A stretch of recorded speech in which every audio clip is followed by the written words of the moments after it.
I wanna be a producer with a hit show on Broadway.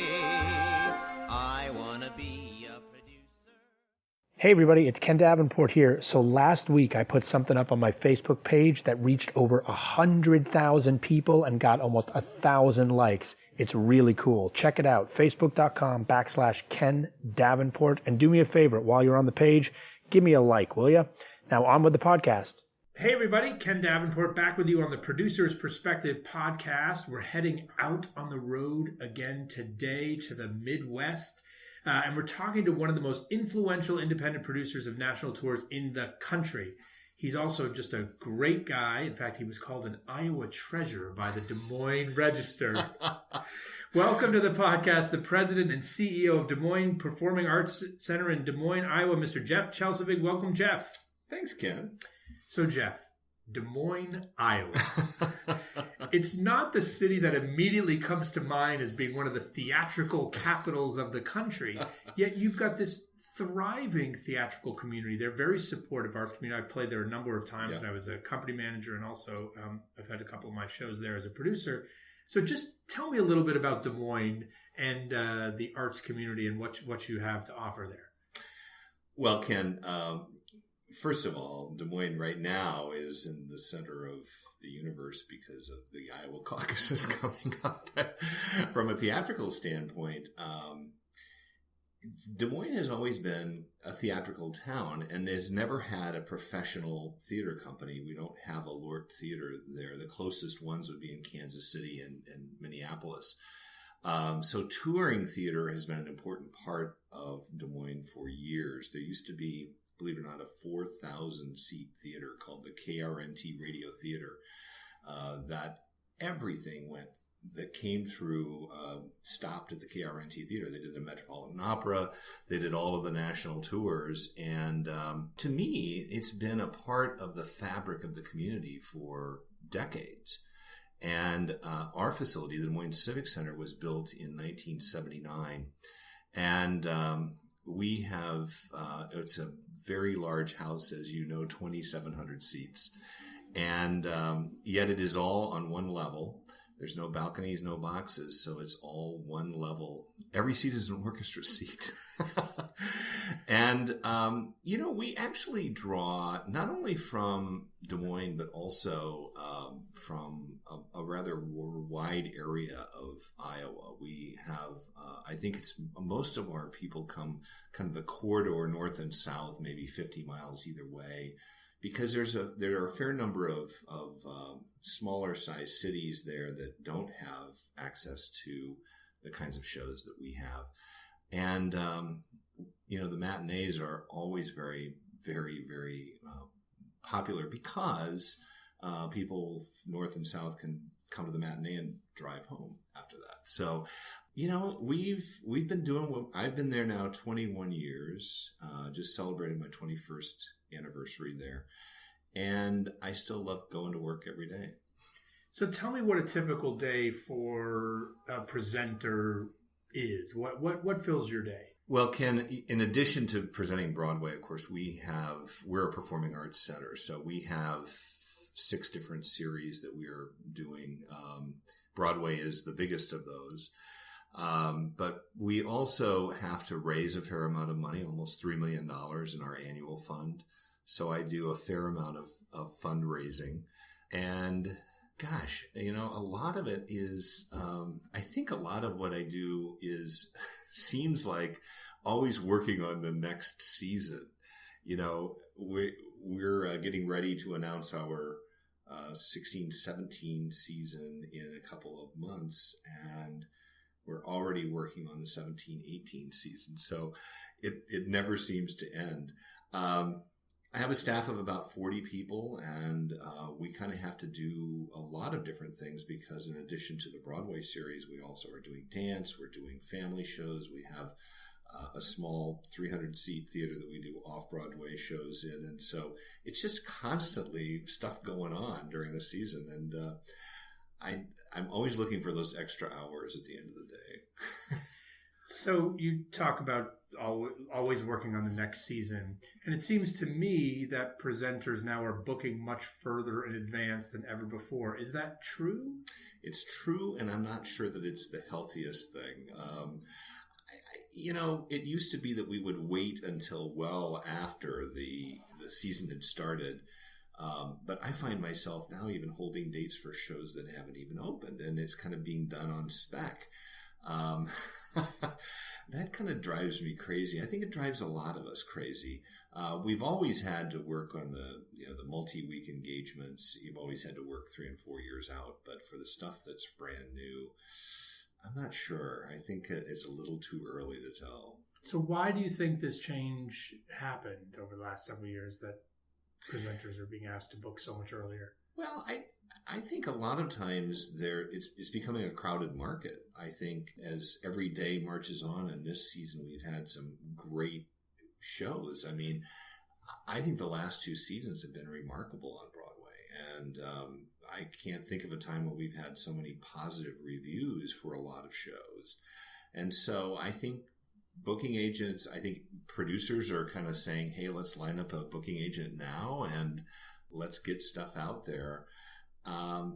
Again, I fall prey to it, but I kind of wonder because sometimes the good booking agents understand that there is an ebb and flow, and sometimes some of the other booking agents think that once you have a hold down, then it's pretty well firm.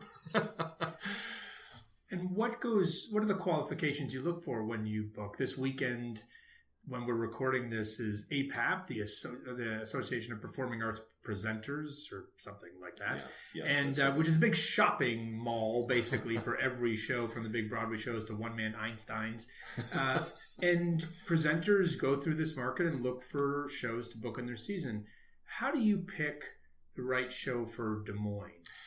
Well, that's a good question, Ken. And first of all, I didn't go to APAP. I do go occasionally, but we have 2 staff members that are there, and they love going to the showcases. A lot of times what they're looking for are the things that are happening in our small space, and also some of the education things and family shows that we do, and a lot of the dance shows that we do, we learn about at APAP. For me, Ken, it started years ago. When I first started booking in Des Moines, I remember booking a show that it was produced by a producer I didn't know. When I saw it, I wasn't happy with it. I thought it was it wasn't well produced. I thought the sets really looked bad. And I kind of made this promise to myself that I wanted to produce shows by people that I know and who I think have the same kind of values that I have. We actually have quite a bit of shows to choose from. We have a number of shows to choose from in any given year. And what I've learned about Des Moines is that they really appreciate quality. They'll pay what it takes to see quality. And I've never been scared of any shows. I've never said, no, our audience isn't ready for it. We have a very, very smart audience. We have people that are well-read, well-traveled. So they want to see the best. And that's kind of my guiding light. I always say the shows that have profanity and adult situations, those are the easiest. I book those right away. But we tell people that, and we were one of the early markets to do the Book of Mormon. We had no issues at all with that. Going back in the Wayback Machine, we were all scared of Avenue Q because of the language in Avenue Q. That was an easy one for us to book. Again, no problems. So I always we'd love to do plays. We don't have a Lort Theater in our neck of the woods, and so we love to do the plays, and our audiences love the plays. So maybe there may be a play coming up soon in Des Moines. Who knows? Has there ever been a show that you've been really nervous about that opening night for that audience? Ever been anything? No, never. I often think of presenters actually like artistic directors of regional theaters, because you really are programming for them, right, in their audience.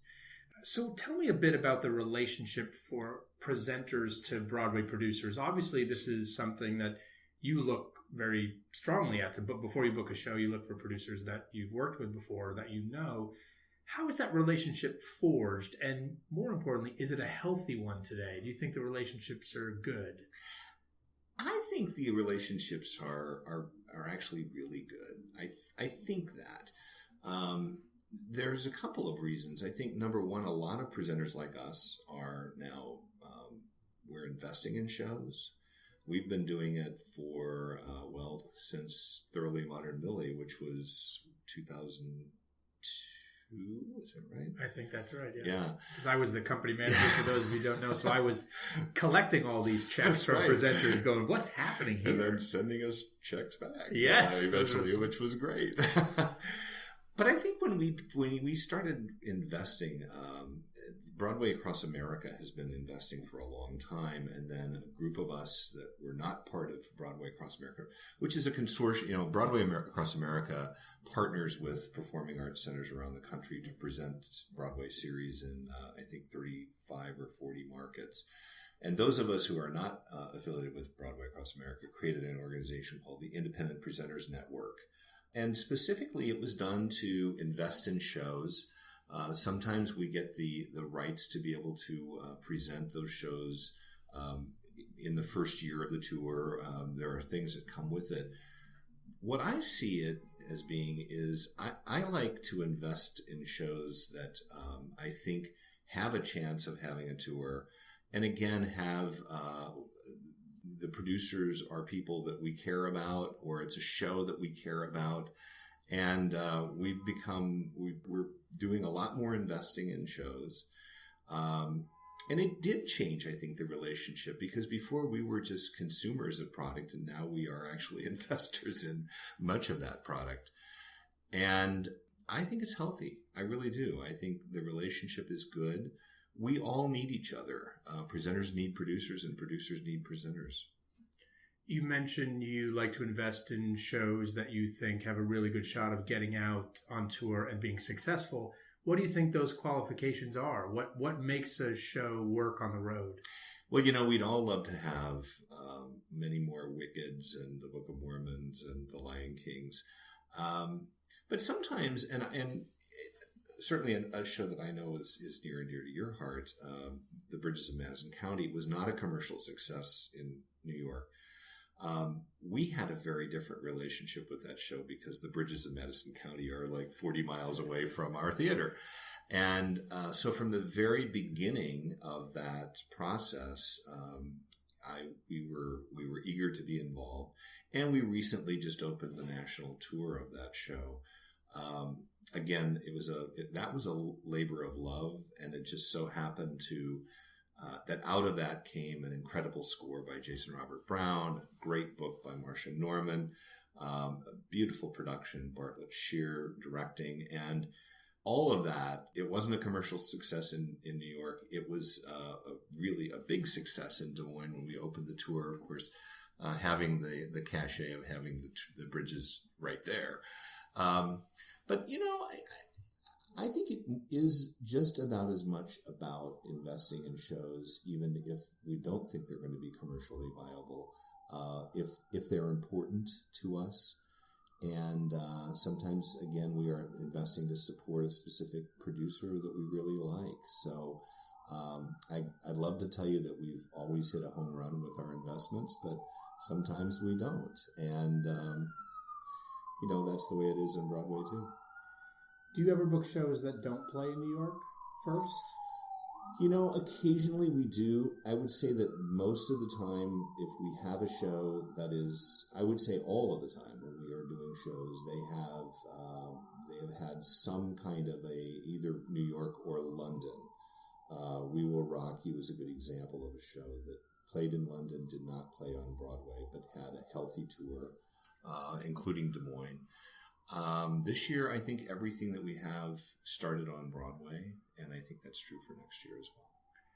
Do you find that your audiences are knowledgeable about what's playing here on Broadway? So they're coming to the theaters like, oh, yeah, I can't wait to see Book of Mormon because I know everything about it. I've read about it, and now I'm getting it. Or are you educating them on the shows and they're just going because, frankly, their love of everything that Jeff Chelesvig does?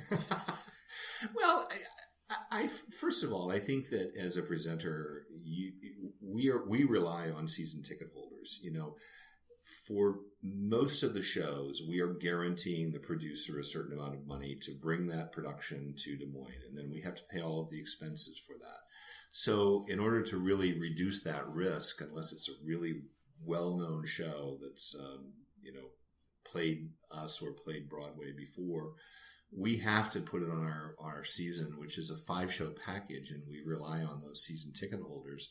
We have about 11,000 subscribers to our Broadway series. So it is important for us to have titles that, at least one or two titles that they're going to know. They do put a huge amount of trust in us. We hear from our subscribers year after year that if they see a show that they love but they knew nothing about, that's kind of the great surprise for them. And that's true in a lot of the things that we do, our dance series and our music series as well over the small space. But I think people are becoming a lot more knowledgeable about Broadway. I think there are more avenues for them to learn. I recently wrote a piece for a newspaper in Des Moines, and I said that growing up, the only way that I really had access to Broadway, I grew up in a farm in northern Iowa, was I'd get cast recordings and I would read the liner notes of the album. I mean, that was kind of how I learned about Broadway shows. And I would imagine how the action was going to happen. And lo and behold, when I went to see it, it was nothing like what I thought it would be like. But now you have so many avenues with the websites that are out there. There are some great websites. We are constantly trying to put more emphasis on content on our website for our donors. We try to find entryways into their world. And so recently we just started, there's an independent film house in Des Moines that we're partnering with. And so we are actually running in the cases where there is a film that was the source material for the musical, we're running those films for free. So people can screen Newsies recently. We couldn't get the one that Gentleman's Guide is based on. Unfortunately, it wasn't available, but that's been a big hit. And so I think there are more connection points, but we certainly hear from a lot of our subscribers and our donors that they go to New York all the time and that they are pretty knowledgeable. One of the things that seems to be very different, of course, or I hear a bit of contention about between presenters and producers, is that producers, we're marketing here to this New York audience, these Upper East Siders, the traditional theater goers. And, I don't know, there just might be a little difference between a Des Moines resident and a New York resident. But here come the New York producers saying, this is how you market the show, this is how you market the show. And I would imagine that at times that marketing needs to be different for that local market, correct? Well, yes and no. I think, we have our marketing director, Barb Pruce, has been with us for 15 years. And she is really good at what she does. And she understands the media. She understands advertising. And, I think the press agents have become a lot more trusting of people like Barb on the road to understand the market a little bit. Television is important in New York. It's really important on the road, too. Print still plays a part on the road, and it's still important in New York. So I don't know that there's that many differences. I think the other thing, Ken, is if you really look at the research and how many people are coming to see shows in New York, I mean, the audience is largely not New Yorkers here in New York. That's, it's show specific, but if you take all of the averages of who's coming to Broadway, it's a huge percentage are coming from outside of the New York area. I think your comment about presenters investing in Broadway shows and that improving the relationships between producers and presenters is so right on. It's interesting because producers and presenters are technically on the other side of the table from each other, right? Negotiating. but still in the same trade organization. It's this very interesting relationship. What are some of the other issues that producers may not be seeing your perspective on, that if we were all listening, and we are, every single one of us, what would you want to lobby for a little more thought from us producers here in New York? You know, I think that's a great question. First thing I will tell you is I think that the quality of the tours is very, very high. I am very impressed with the casts that tour, the people behind the scenes, the production values. Witnessing the opening of the Bridges of Madison County recently, and the hours and hours and hours of tech that went into the lighting and the sound and all of that, it's extraordinary. One of the things that I think is interesting is that we all have such great sound systems and personal listening devices and all of this in our homes and in our offices. And I think that the expectation of the audience is that it's going to sound just like I'm watching a movie at home or I'm at a Metroplex.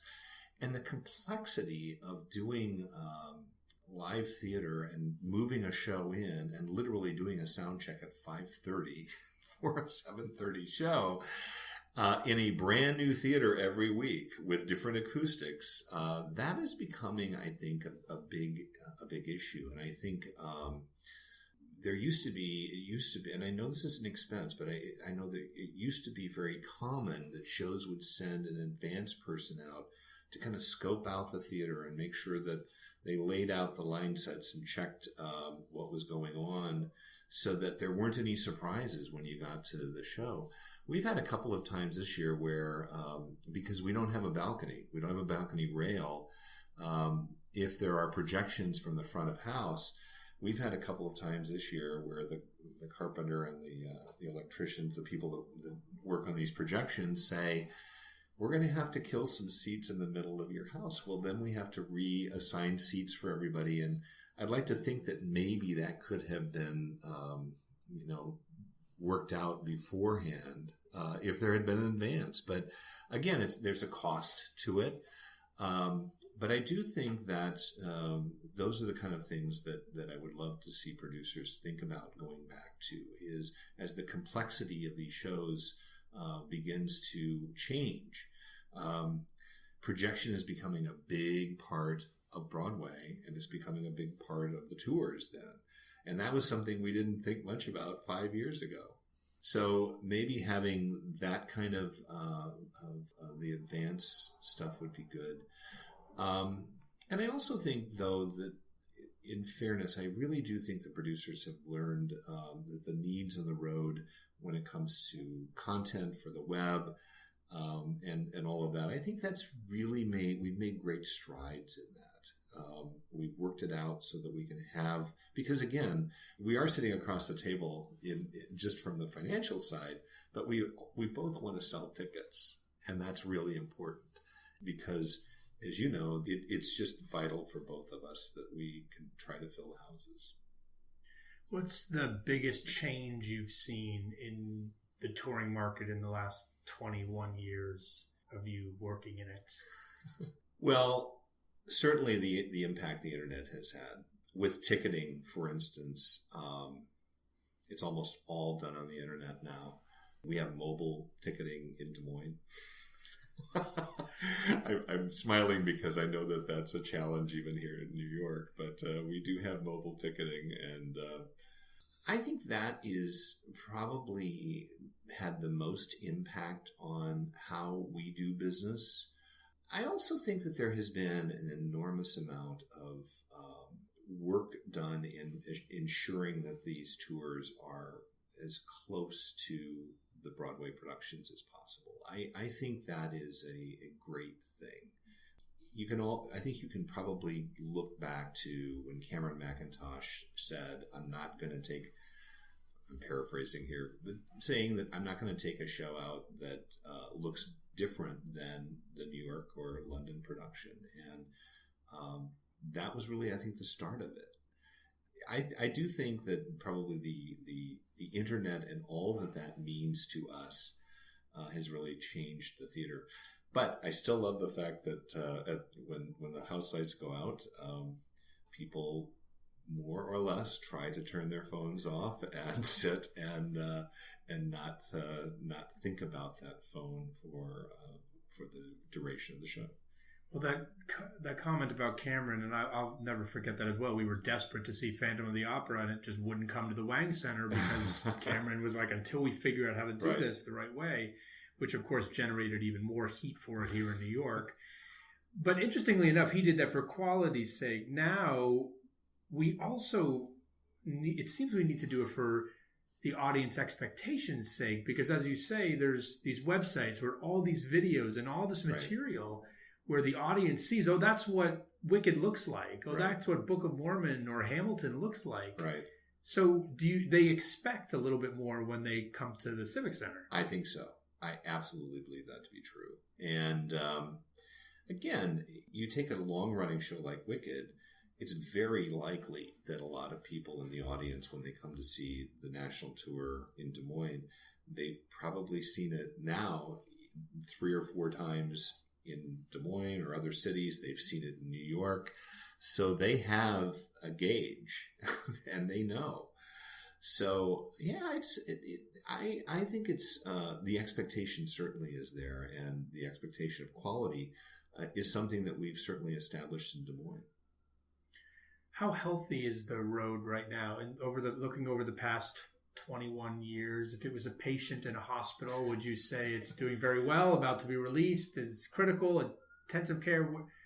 How do you think it's doing right now? I think it's a great time for the road. I think subscriptions are, by and large, are up in most markets, or at least they're staying steady. That's our bread and butter in places like Des Moines. Again, to put this in perspective, 2,700 seats in our hall. That means that for the 8 performances in a week, we have just a little over 20,000 tickets to sell. If you take an average theater in New York, 1,200 seats maybe, so you're talking about right around 10,000 tickets to sell in a week.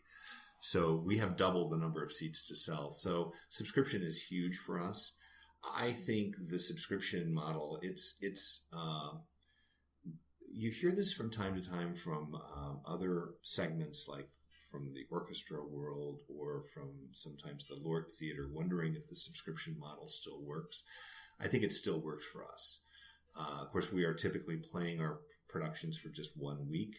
And we give our subscribers they're buying shows at a discount.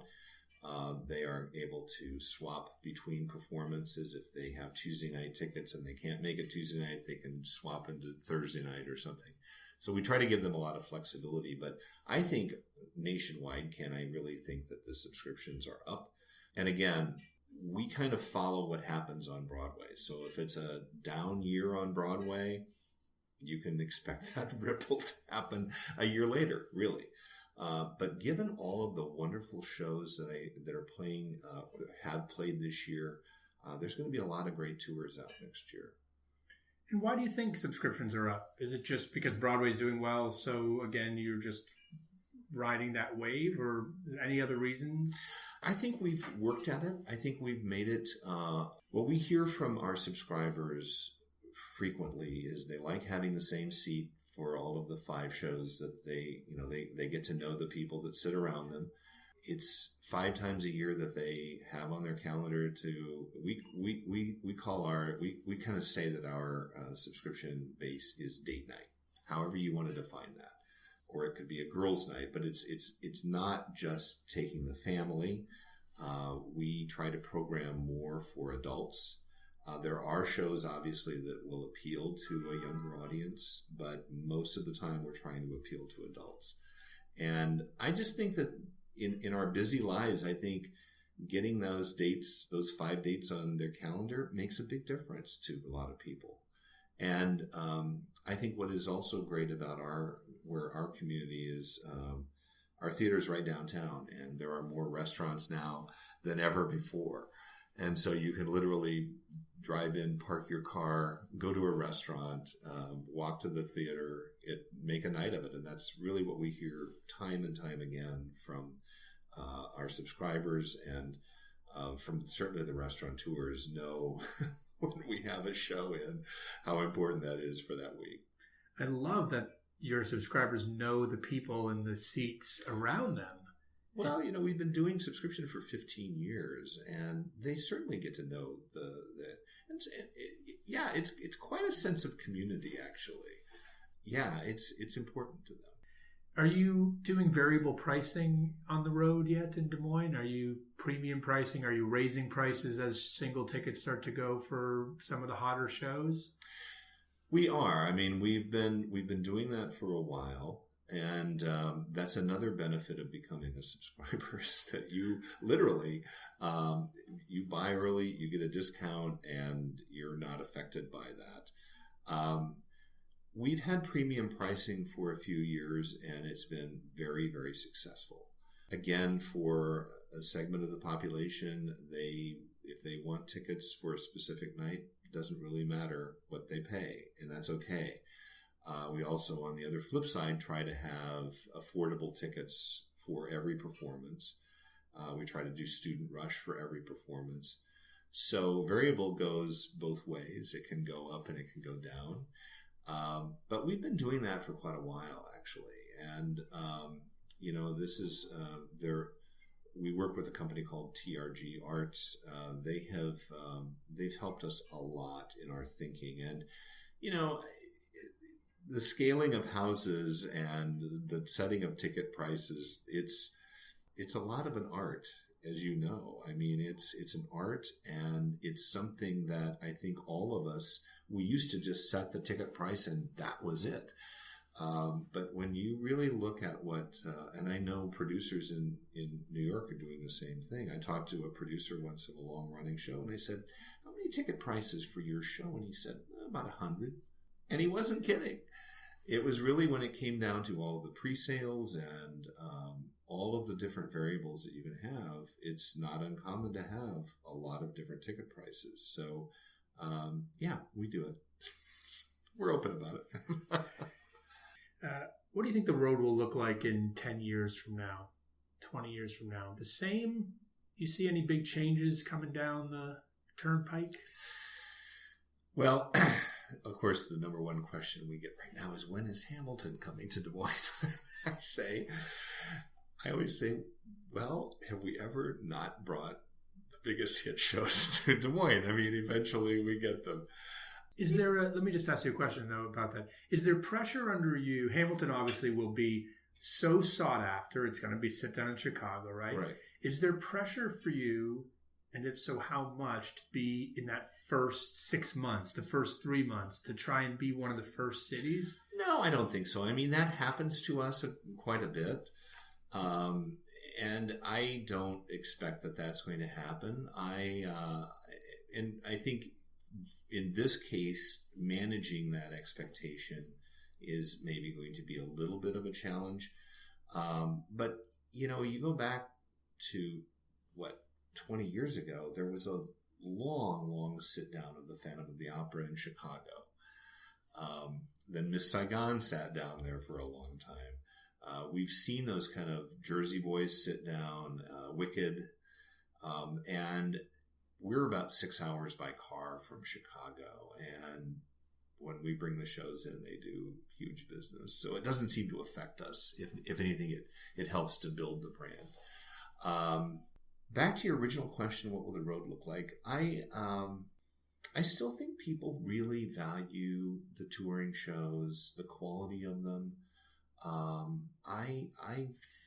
Every year we do these surveys, and we try to find out what does the average theater goer look like. And I'm going to paraphrase broadly here, but 20 years ago, the average theater goer was 50 years old and female. And today, that average theater goer is 50 years old and female. So I think people do age into becoming season ticket holders for Broadway. Certainly having a big show like Hamilton is going to help, just in the way the Book of Mormon and Wicked and The Lion King and Jersey Boys, all, and the Phantom of the Opera, all got people excited and got them into the theater. And then a segment of them said, hey, I like this and I'm going to become a season ticket holder. And that's what we aspire to. So I'm bullish on the future of the road. I think, again, I think we're playing in the sandbox well together. I think the people that are on the road, I mean, you were a company manager. You used to have, not knockdown dragouts, but you'd have arguments about deal points and stuff. And now it's like, we've kind of got it figured out. I mean, by the time you get to Sunday night, everything has been agreed upon. Thank God, because I'll never forget the day I couldn't start the second act of a show because I got paid. It was one of the most stressful experiences of my life. That presenter is no longer doing it, thankfully. And that's the natural attrition. But no, I think we haven't really. I mean, I think now we've just gotten to a point where we work well together, and so I'm very bullish on the future. So my last question, which is my Genie question. I want you to imagine that the Genie from Aladdin shows up in Des Moines, which I assume the Genie from Aladdin will actually show up in Des Moines at some point in the near future. And says to you, Jeff, I want to thank you for your 21 years of contributions to the Des Moines Performing Arts scene and all this great stuff you've done.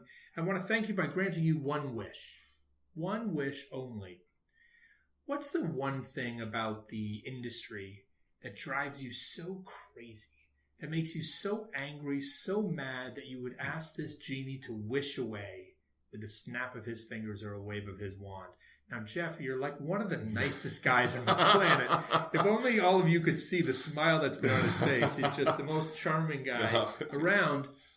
So what makes you so mad that you'd be like, dang it, this is what I'd ask the Genie to wish away? Well, I'm going to give you not my answer, but I was thinking about saying more legroom because I'm 6'6" tall, so more legroom in theaters would be great.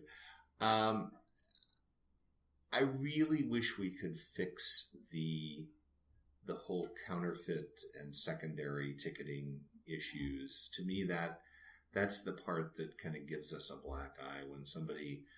There was an article in the paper recently in the New York Times about counterfeit tickets to Hamilton. And I feel like that's still something that is dogging us out there when I get the angry call from somebody who says that tickets for Newsies in Des Moines were $400 and how can we do that? And of course they were looking at a secondary site. So I wish that we could fix that. Maybe I should have wished for something else, but that's kind of what I think is really plaguing us is that secondary sellers. And I understand there are secondary sellers that are really good at what they do, and I think that there is a place for that in some cases. But the counterfeit tickets and things like that, which are easier and easier when you have printed home tickets, where you can just put them in a copy machine or do something stupid like that. That's why I think doing more things like mobile ticketing and what's it called, where you have to have a credit card when you show up at the theater. There's different ways of getting around that, but that's the thing that I wish the most. No, I think that's a huge problem. I didn't realize you were also facing the problem we were facing it outside of the city as well. You have a secondary ticketing problem in Des Moines? Oh yeah, I mean, I think it's all over the country. I mean, it usually pops up with the larger shows, but it does happen. And we've become a little more aggressive in trying to make sure that if there are sites that pop up, that there is a way to be able to discern between this is not us. We're doing a lot more education on that. And again, the mobile ticket is the easiest. I mean, I fly all the time and I use the mobile boarding pass. I haven't printed a boarding pass in a long time. My brother still does. He flies more than I do, but he collects them because that's his badge of honor, is having those boarding passes stack up. But we can learn a lot from the airline industry. And I think, first of all, you're 100% right. My mother called me once a couple of years ago complaining about how she just bought Annie tickets at the Wang Center in Boston. and she paid like $175 a ticket because she just didn't know the difference between the ticketing site and the secondary market site. And for those of you out there, if you want some interesting theatrical history on this, David Merrick in The Abominable Showman talks about battling the secondary ticket market. Right. And the Broadway League, one of its founding principles was to deal with ticket brokers at the time, decades ago. Right. So I think it's a great thing to wish for because we're not getting anywhere. No, we're not. But I mean, again, there are good ways in which people can resell tickets. Some of the ticketing companies have come up with ways that they can do that, and you can set a seal. You know, the venue can set a ceiling on what those are. So, but it's really boils down to is just making sure that what you buy is really what you think you're buying. Well, thank you so much for being here. Safe travels back to Des Moines and all those politicians camped out on your front yard.